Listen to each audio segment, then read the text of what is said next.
The Acoustic Control Corporation, or ACC 260, 261 with the cabinet here. Woo! What a fun and powerful amp.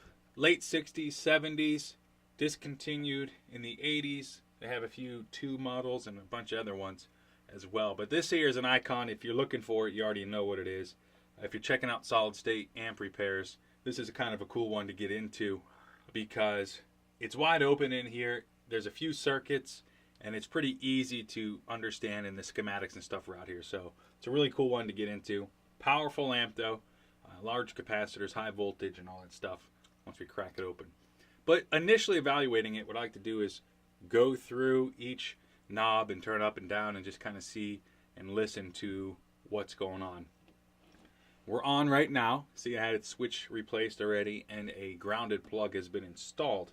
I haven't opened it up, so I don't really know how well it's been installed because this ground switch from the original configuration, it alternates so you can pick and get rid of hum. The hum neutralizer, basically, you're switching what's the hot wide and the neutral from the original wiring, but that should be completely removed from a circuit once the 3-prong is in there. So to see what's going on with that. From the left here, this is one card. Here, looking at the schematics, we do have a service manual. And I've been actually digitizing the circuit for anybody else that wants it. I'll put the link down there. The 4 inputs here, just kind of like to toggle those. Listen for any type of noise. We'll go ahead and turn the amp up.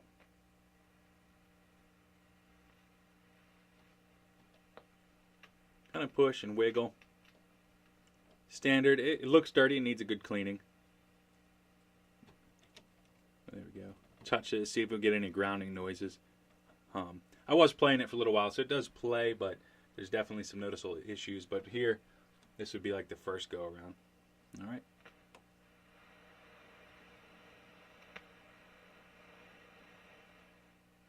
Okay, so hum, again, wiggling. These pots will all need cleaned. Depending on the level of dirtiness, they might need taken apart and cleaned or replaced. That bass one sounds pretty good. All right. So in this amp, in case you do run across one or you have one, the treble and bass are boost circuits. So these are amps as well, or more or less it takes a signal and boosts it. So it's either all the way off or boosted. And if you need the user manual, hit me up. We can get that to you as well, because it talks about what to do with these and how to shape them. Variamp is an equalizer. There's 4 capacitors, I want to say. I don't know if one's capacitor or not. Yeah, no, there's 5 capacitors on there. Each of them shape a different frequency, low to high, and then this cuts and boosts that frequency range in the signal. So scratchy, a little bit there. Cool. Fuzz channel. This particular amp, the fuzz does work, and it does have a decent amount of boost. This one here would be the gain, and this is attack, it says there. So this kind of like makes it really thin sounding. This kind of leaves that bottom end in the fuzz, in the distortion, and this boosts or cuts the signal basically. So a lot or little. And this kind of replaces, it works hand in hand. If you turn the fuzz on and the volume's and it's low, it's going to be low coming out.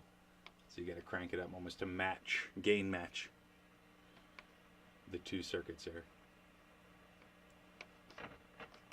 Scratchy, looks like this.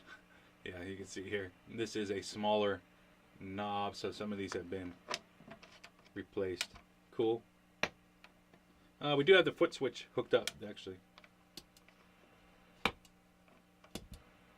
And that's what you hear there. So, it works. It needs adjusted. The reverb tank in this is going to be, I noticed, the biggest problem. So you hear that buzz? There's a grounding issue going on there. I think one of the springs is sloppy. It's not tight and snappy. It's more like something's like popped off.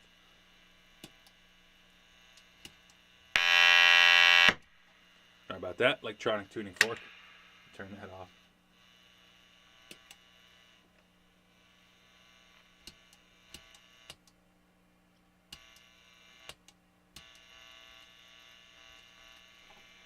So there's definitely some capacitors in that circuit that are,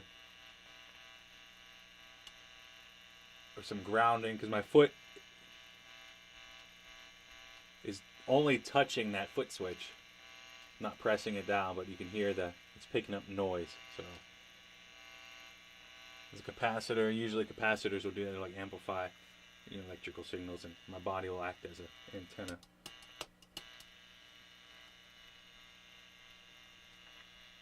Same thing with the Tremolo, which on this particular one I had the guitar plugged in. It doesn't work. I'm listening in there. So something's going on. Reverb circuit is definitely one in this particular head that I'll be diving into. Cool. So let's turn that off. Oh yeah. That kind of... Yeah, so all those will need cleaned up. Same thing, we'll go down here at the bottom. I like to flip, just kind of listen. The automatic gain control is what the ACC stands for. It's a compressor. That's what that is. For the big signals, when they reach a certain level, it'll keep it down. So it's kind of cool that it has a compressor in there. The manual talks more about like using it for bass. If your bass is boosted up too high, that's when you'd want to use it on this particular setup. Scratchy going through here. All right, so we know the electronic tuning fork comes in, so we'll go ahead and turn the volume down, turn that up. All right, so it's on now. We'll turn this up a little bit. We'll actually be able to hear these effects in place.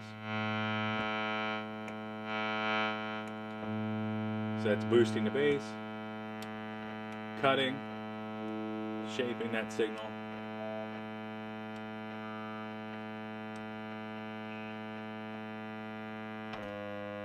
Ooh, what's going on there? Look at this. Again, that's...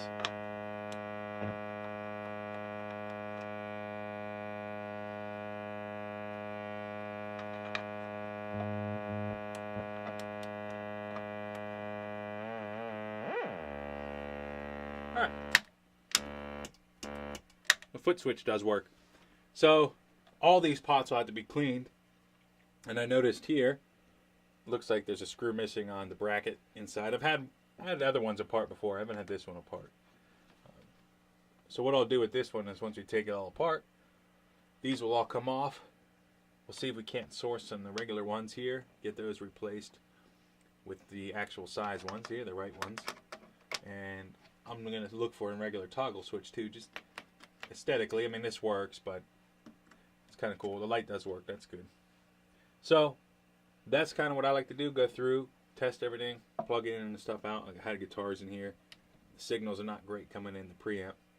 But it does work through here because that's a tell.